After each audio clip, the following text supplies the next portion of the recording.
La evolución consciente es una invitación que nos hace la logosofía a ver la propia vida como la principal tarea que debemos realizar. Es un proceso de mejoramiento individual a través del cual el ser puede contestarse las interrogantes que vaya teniendo. Es un proceso íntimo que el ser realiza a puertas cerradas y que no le debe explicación a nadie más. Y es consciente de este proceso porque el ser va tomando las riendas de su propia evolución, en lugar de que la evolución del ser quede librada a las circunstancias de vida, a las cosas que le van pasando, o exclusivamente librada esa evolución a lo que aprende de los errores y el sufrimiento. Este objetivo de la evolución consciente de la logosofía está íntimamente vinculado al conocimiento de sí mismo y el arte de aprender y de enseñar. Es así que el ser gradualmente se va transformando en ser útil a los demás también. No útil desde la perspectiva de una perspectiva moralista, digamos, o teórica que repite lo que leyó por aquí y por allí, sino en el sentido que en la propia lucha por ser mejor va adquiriendo elementos prácticos llenos de vida que puede ir transmitiendo a sus semejantes. Los primeros rudimentos de defensa mental que vamos a desarrollar con tiempo después, los adquirí cuando leí el primer libro de logosofía que tuve a mi alcance. En ese libro el mismo autor dice que no debe creerse a pie juntillas lo que diga el autor de la logosofía por más obvio que pueda parecer. Es decir, estaba frente a la panacea del desconfiado. Pero no es simplemente que no es necesario creer, es un requerimiento explícito no creer, es un requerimiento explícito la experimentación, la corroboración. La logosofía no buscaba ni busca seguidores, sino propiciar formar seres verdaderamente libres. Si no se cree en el autor, mucho menos tiene que creernos a Cecilia y a mí lo que le vayamos a decir de logosofía. Solo vamos a compartir el producto de nuestra experiencia y nuestras observaciones. La palabra oficial de la logosofía la pueden encontrar en los libros de logosofía que pueden bajarse gratuitamente en la página web que es logosofía.edu.uy. La Fundación Logosófica fue creada por su propio autor y dirigida por él mientras estuvo presente físicamente. Es una institución sin fines de lucro, pero no solo es sin fines de lucro la institución, sino que nadie que colabora en esta institución recibe remuneración alguna, es decir, ni los cargos estatutarios del Consejo de Administración, ni el presidente del Consejo de Administración, ni el rector de la institución reciben remuneración económica por esto. Cada uno de ellos tiene sus propios oficios y profesiones. Esto fue siempre obvio para mí, pero siempre que lo comento, o muchas veces que lo comento, llama mucho la atención, de modo que no es tan obvio para lo que están acostumbrados como se hacen las cosas en el mundo. El conocimiento logosófico es una concepción nueva del hombre y del universo entera. Dentro de la concepción del hombre está su configuración psicológica. La configuración psicológica que plantea la logosofía es que el ser humano tiene un sistema mental, un sistema sensible y un sistema instintivo. Adentro del sistema mental están las facultades de su mente, es decir, pensar, razonar, observar, entender, etc. Y allí adentro también en su mente están los pensamientos, que son partículas, entidades de la propia psicología que pueden hacer que el ser actúe al margen de su voluntad. Estas partículas de la mente humana son especialmente estudiadas por logosofía. Como la medicina, por ejemplo, estudia las células, que son un aspecto muy puntual, pero es como el ladrillo constructor de todo lo demás. Estudian en el caso de la medicina si las clasifican, si son buenas, si son malas en el caso de que sea una bacteria, cómo obtienen su energía, qué funciones específicas tienen, cómo se reproducen, todas estas cosas. Logosofía las estudia también para los pensamientos. Lógicamente que no son iguales a las células en todo, pero simplemente es una analogía. Por ejemplo, las células solo se reproducen. Los pensamientos, además de reproducirse, pueden ser creados por acto espontáneo de la voluntad, a través de la facultad de pensar. Por ejemplo, un objetivo que el ser se crea a sí mismo es un pensamiento también. Voy a dar algunos ejemplos de pensamientos para que se entienda un poco este concepto que es central, digamos, en el tema de defensas mentales. ¿Y por qué esto de que pueden actuar al margen de la voluntad del ser? Escuchamos muchas veces que una persona dice que hace lo que quiere. Yo hago lo que quiero. A mí nadie me dice lo que tengo que hacer. Sin embargo, muchas veces escuchamos a esos mismos seres decir, no quise hacer eso, no quise decir eso, no quise herir a tal o cual persona. Si no quiso, ¿cómo puede haberlo hecho? En el otro extremo podemos ver, por ejemplo, seres que no hacen lo que sí quieren hacer. Sale de una reunión, una conversación con un amigo y dice, ¿cómo no le dije esto? Tendría que haberle dicho esto. No me animé, no pude. O peor aún, cuando el propio corazón, la propia sensibilidad del ser quiere manifestarse y no puede el ser, no se anima. No nos van a faltar una innumerable cantidad de otros ejemplos a todos para darnos cuenta que el ser no siempre hace lo que quiere y muchas veces hace cosas que no quiere hacer. Y esto lleva a la pregunta, pero ¿dónde está el verdadero ser entonces? ¿Quién soy yo?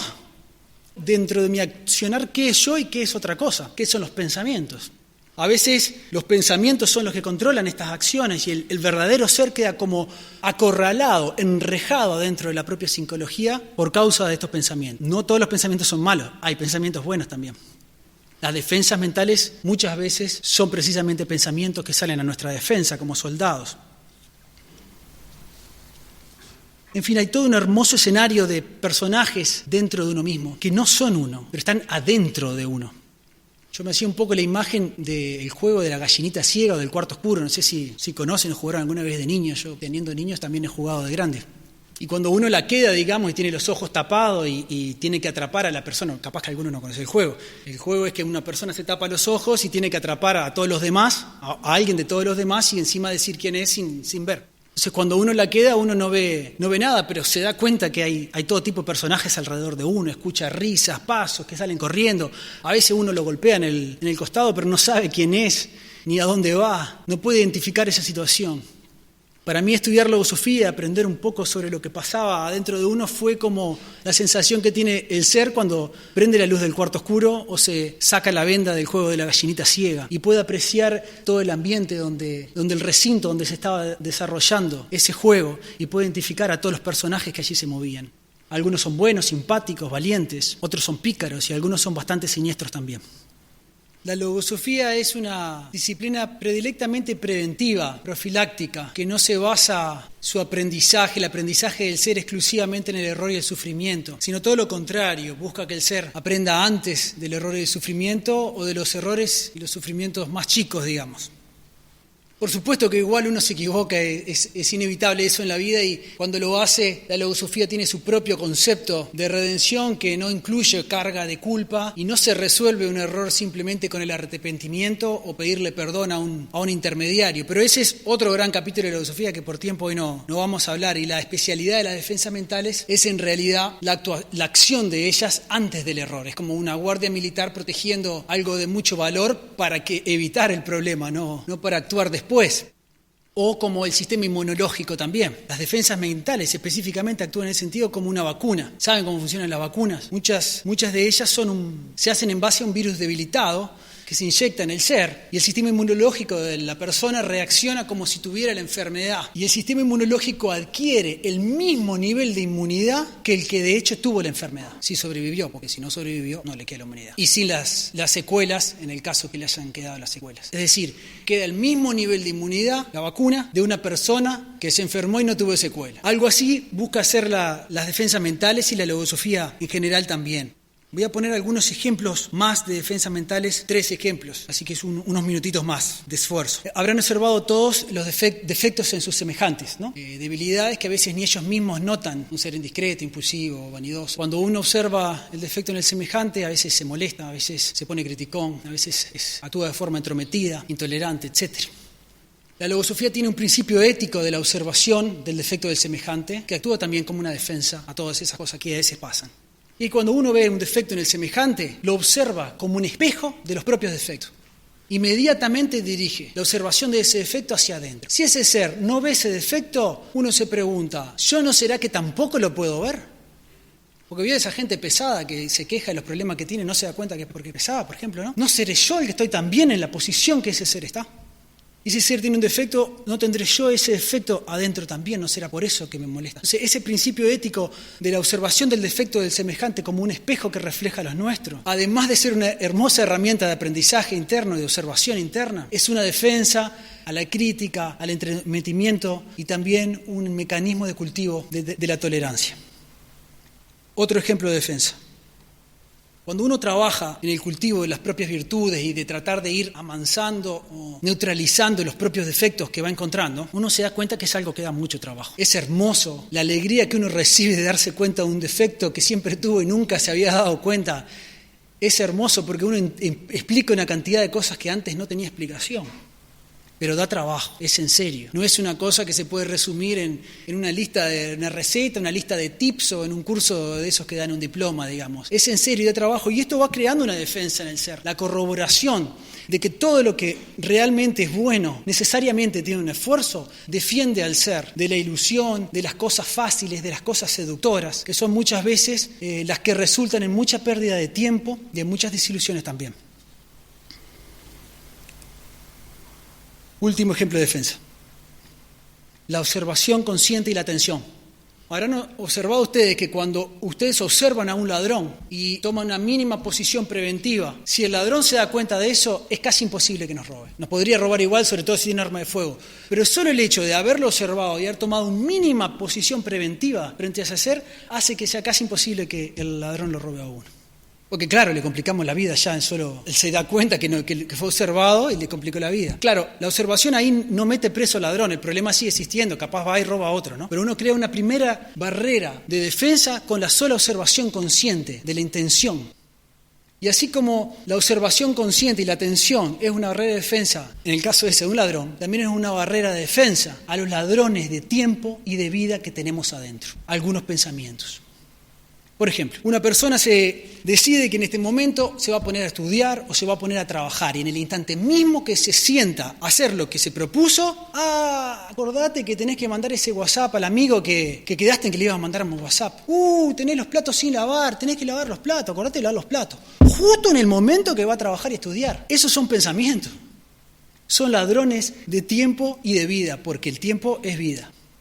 Y cuando uno los observa por lo que son, en vez de ser ingenuo y decir, sí, capaz podría lavar los platos, dice, no, yo me propuse hacer esto, vos sos un pensamiento, sos un ladrón de tiempo, sos un ladrón de vida. Ahora, yo, el verdadero ser que estaba encadenado, que estaba acorralado ahí, decidí que iba a trabajar o que iba a estudiar. Y muchas veces la sola observación y darse cuenta de la intención de ese pensamiento, de esa dinámica interna que se da, es suficiente para que disparen o para que pongan excusas. No, solo te quería recordar.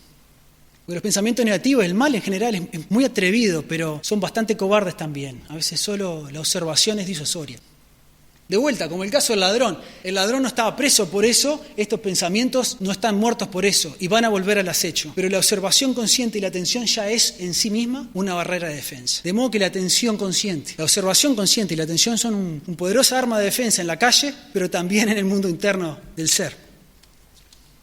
Después de estos 3 ejemplos quería, para terminar, hablar de un par de aspectos genéricos. No tenemos que ser ingenuos, y ese es todo un capítulo de la filosofía también, en cuanto que hay una verdadera batalla por conquistar nuestro propio territorio mental.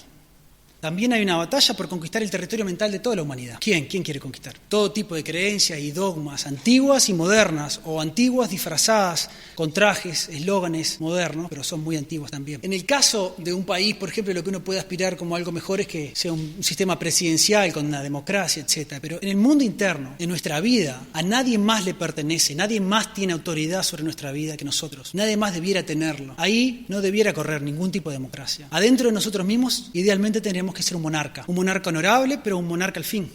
Y esta idea de ser un monarca de sí mismo también me hace pensar en lo que le pasaba a muchos monarcas y pasa también en la política, en las empresas y en las familias, que el monarca a veces se cree que está a cargo, pero no está. Tiene toda su corte de allegados que muchas veces lo manipulan, y no solo lo manipulan, sino que le hacen creer que él está a cargo. Por ejemplo, esos pensamientos que hablé hoy. Yo de repente me había decidido estudiar o trabajar y fui víctima de uno de ellos, y me fui a mandar el WhatsApp o me fui a lavar los platos. Y encima me creo que fui yo el que tomé esa decisión. Me creo que fui yo el que decidí ir a lavar los platos. Pero no, mi verdadero objetivo, que había sido estudiar o trabajar, fue el que quedó por el camino. Fui manipulado por mi corte de allegados interna. De modo que, así como los monarcas no solo por el título pueden ejercer esa responsabilidad, nosotros también como monarcas tenemos que ir viendo de no ser manejados por esa corte interna, digamos. Finalmente quería hacer una reflexión nomás sobre la niñez, la adolescencia y la juventud, porque en esta etapa de la vida la mente está en formación y ese momento formativo es el blanco principal de todos los movimientos masificadores.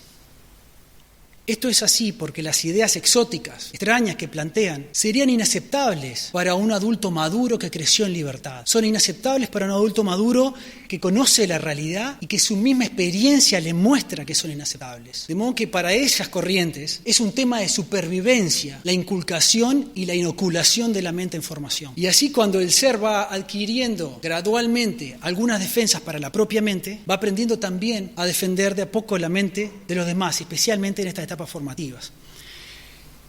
Esto es una preocupación seguramente enorme para todos los que sean padres o tengan seres a cargo o aspiren a ser padres algún día, porque saben que hoy en día tenemos el enemigo en casa. Un niño encerrado en su cuarto con un celular es como tener el enemigo en casa. Y el único lugar que se puede defender a un niño o a un adolescente cuando tiene el celular acá es poniendo una defensa dentro de su propia mente, porque no hay más barrera que esa, que las defensas que puedan tener adentro de su propia mente. La logosofía no es solo una nueva concepción del ser humano, como dije al principio, es también una nueva concepción del universo. Las más grandes inquietudes espirituales, interrogantes existenciales pueden ser encauzadas con logosofía también. No resueltas definitivamente porque la logosofía nos previene contra las creencias y los dogmas, pero sí encauzadas. La forma que nos invita a hacerlo es pisando en el piso firme de nuestra propia realidad interna primero, ir descubriendo los misterios del propio microuniverso que tenemos adentro, que es tal vez donde se encuentran las respuestas a las grandes interrogantes de toda la creación. Muchas gracias.